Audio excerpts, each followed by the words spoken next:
continue with the proof of property 2 in the case of conjugate diameters of hyperbola.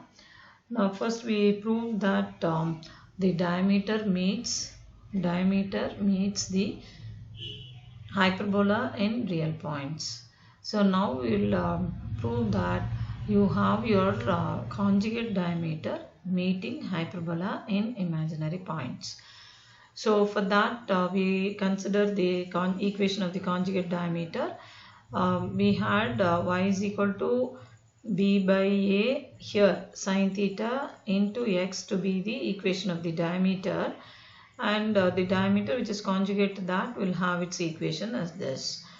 So now we want to get the point of intersection of this diameter with the hyperbola. Conjugate diameter and hyperbola, they will intersect in imaginary points. So that's what we are trying to prove in this. So we have we just substitute in the place of y, we substitute this, and this is x square by a square minus x square by a square sine square theta equal to 1. You can cancel 1 b square. So when you expand this, you will get b square, and that will get cancelled, giving this. And you are taking x square by a square out, so you have this one, that is 1 minus x square by a square into 1 minus 1 by sine square theta equal to 1. Now taking LCM and taking this to the other side, this is what we have, a square sine square theta on the right side, and here you have this. But we have 1 minus sine square to be cos square, so this is sine square minus 1, so you have x square into minus cos square theta is equal to a square sine square theta. So that gives us x square to be minus a square sine square by cos square, that's tan square. So you have x to be plus or minus ia tan theta. So once this is known, then substituting this in the second equation we have, that is what is the second equation? It is the second equation is not used, actually it is third equation that's used. So using that in this third equation, we have our b by a in the place of b by a sine theta into x. In the place of x you have this. So this being sine theta by cos theta, that already you have a sine theta in the denominator, b is there, plus or minus I we have, and along with a. So these two will get cancelled, these two will get cancelled, giving plus or minus ib by cos theta, which we can rewrite as plus or minus ib secant theta. So we have got the coordinates of the point of intersection of the diameter DC D dash with the hyperbola to be ia tan theta, ib secant theta, this is one point, the other one minus ia tan theta minus ib secant theta, which are obviously imaginary. Now we will find out the points of intersection of the conjugate diameter with the conjugate hyperbola. So we have diameter meeting hyperbola in real points, conjugate diameter meeting hyperbola in imaginary points. Now we have conjugate diameter meeting conjugate hyperbola in real points. So this is what we are trying to prove, and you consider the conjugate hyperbola, this is the equation. Now we use this equation because conjugate diameter only we need, whose equation we have already from equation 3, that it is y is equal to b by a sine theta into x. So that is what is substituted here, and that is further simplified, and this is what we have. This is again minus cos square theta, we have this minus sign, and this one will get cancelled, giving x square to be equal to a square tan square theta. So your x will be plus or minus a tan theta. Now substituting x as plus or minus a tan theta in 3, what is 3? It is y is equal to b by a sine theta into x. So that when we substitute, we have this, so that gives us y to be this and x is this. So the point of intersection of the diameter DC D prime, that is conjugate diameter, CD means here conjugate diameter, with the conjugate hyperbola. So that we have as these 2 points, a tan theta b secant theta minus a tan theta minus b secant theta, which are real.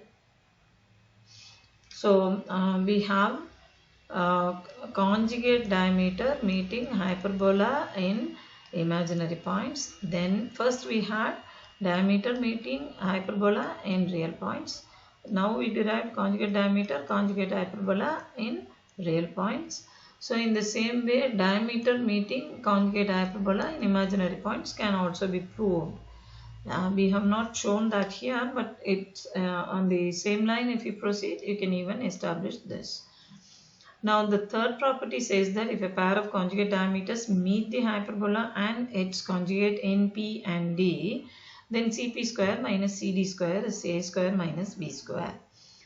Now we consider PCP prime DCD prime to be a pair of conjugate diameters of the hyperbola, and the center of that being C of 0, 0. We have the coordinates of P to be A secant theta, B tan theta, and D has its coordinates A tan theta, B secant theta. So having got the coordinates P, D and C, we use distance formula. So that gives us Cp square to be A secant theta minus 0 the whole square plus B tan theta minus 0 the whole square. On simplification gives you this term, and the same way Cd square you have this, and you're subtracting, so that gives secant square minus tan square, that's 1. At the outside you have A square, and the same way B square into secant square minus tan square, so that is also 1. So you get this to be A square plus B square, and that's a constant. Cp square minus Cd square is A square plus B square, that's a constant. Now property 4, the parallelogram formed by the tangents at the ends of conjugate diameters has its vertices lying on the asymptotes and is of constant area. So we consider we can look at the diagram of this. You have conjugate diameters. Remember, we cannot consider the diameter and conjugate diameter of the same hyperbola. We'll have to consider the diameter of the original hyperbola and the conjugate diameter of the conjugate hyperbola. So the two diameters are named as PC P prime and DC D prime.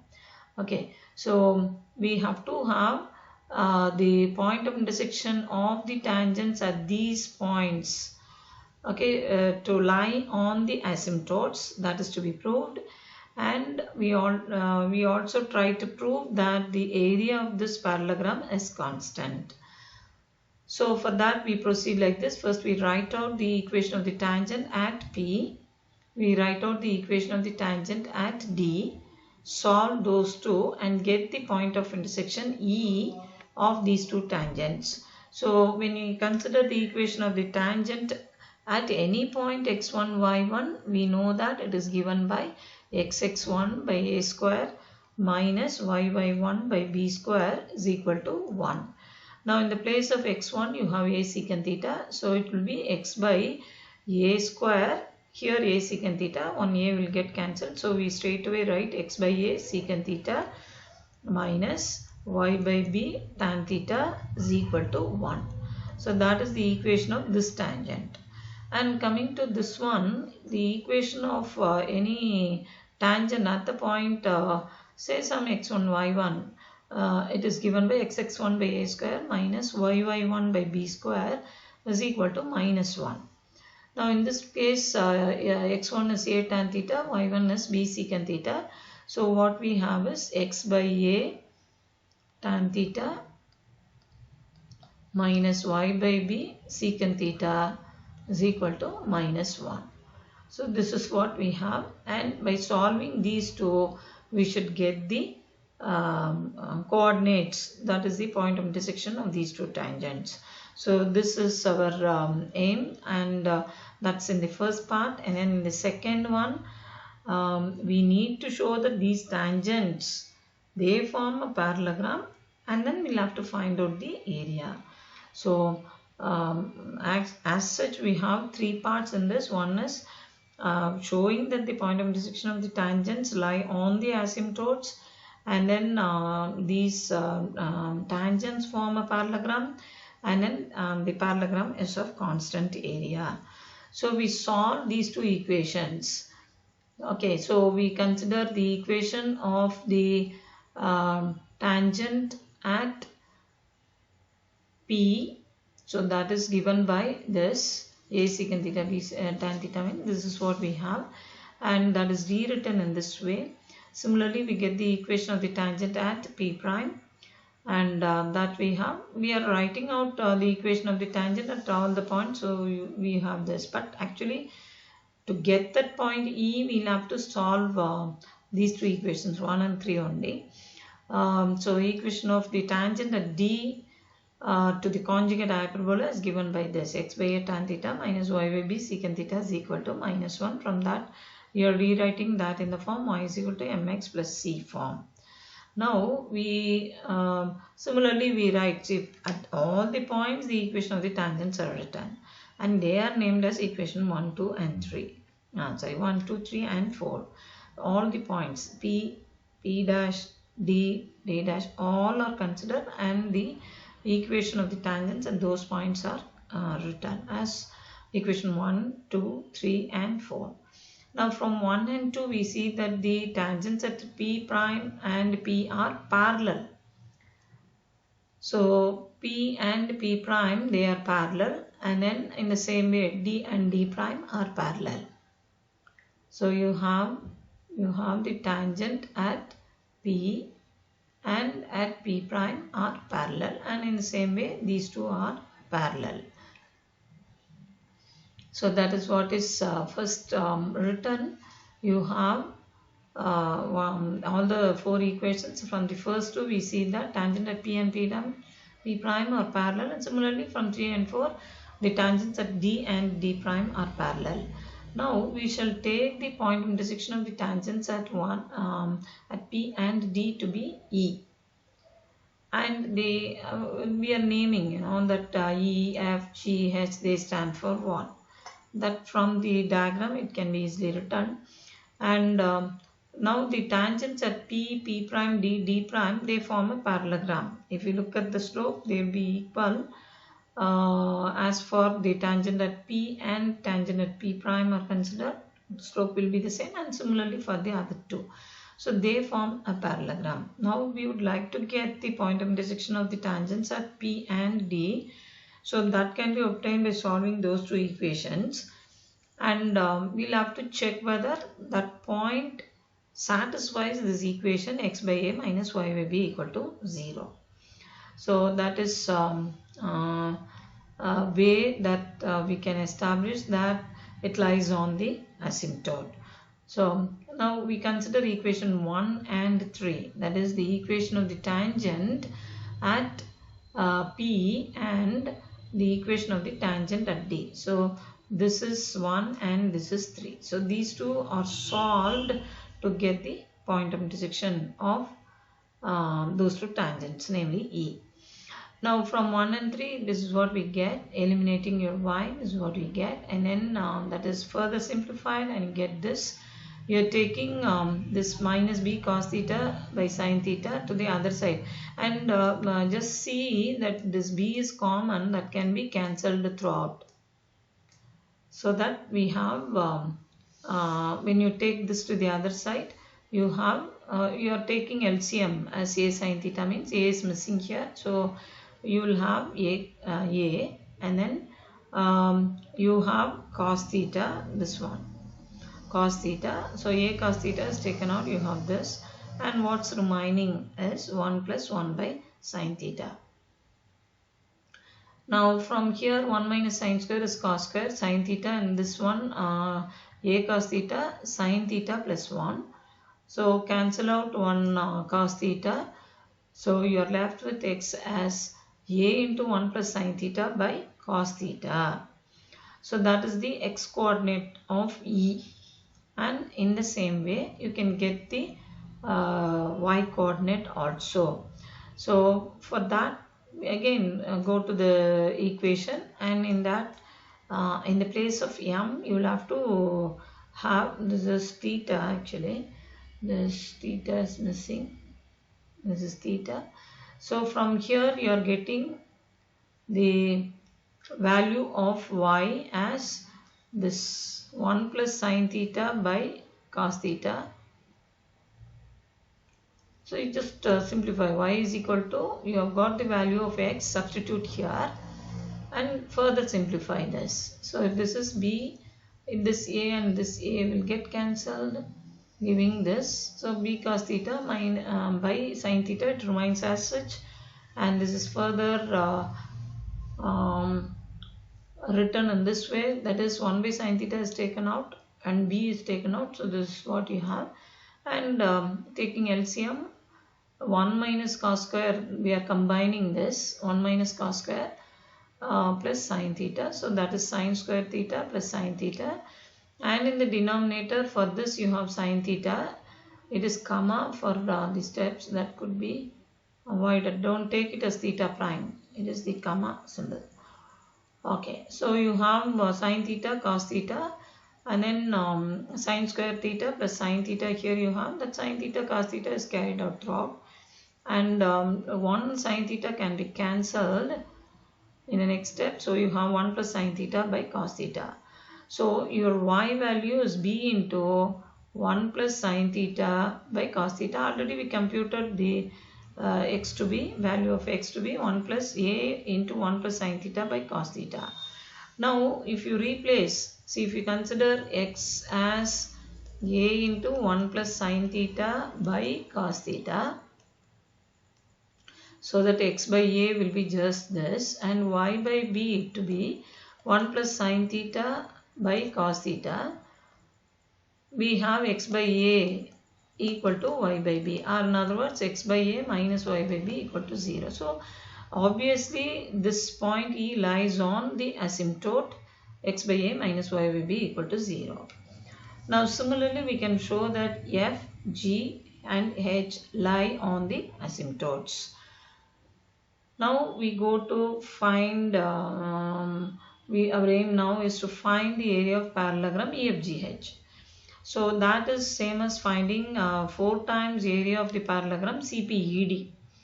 So if you consider just CPED, this parallelogram, this one, this is CPED, this one.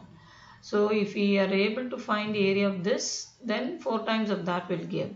So to find the area of this, you have the base you need to consider, and then the perpendicular distance. So base with perpendicular, but this base is same as this one, CD. So CD into, if you denote the perpendicular distance as P, then CD into CD into P will give the area of that smaller parallelogram CPED. So now how to find this P? It's a point, this C is a point over here. The perpendicular distance of this from this line, what is the equation of that line? You have x by a secant theta minus y by b tan theta is equal to 1, and this point is 0, 0.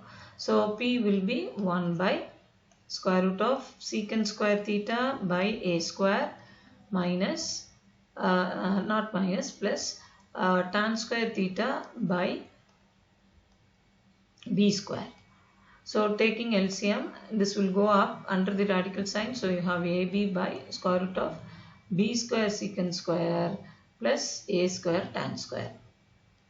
So but this is nothing but AB by P is equal to AB by CD.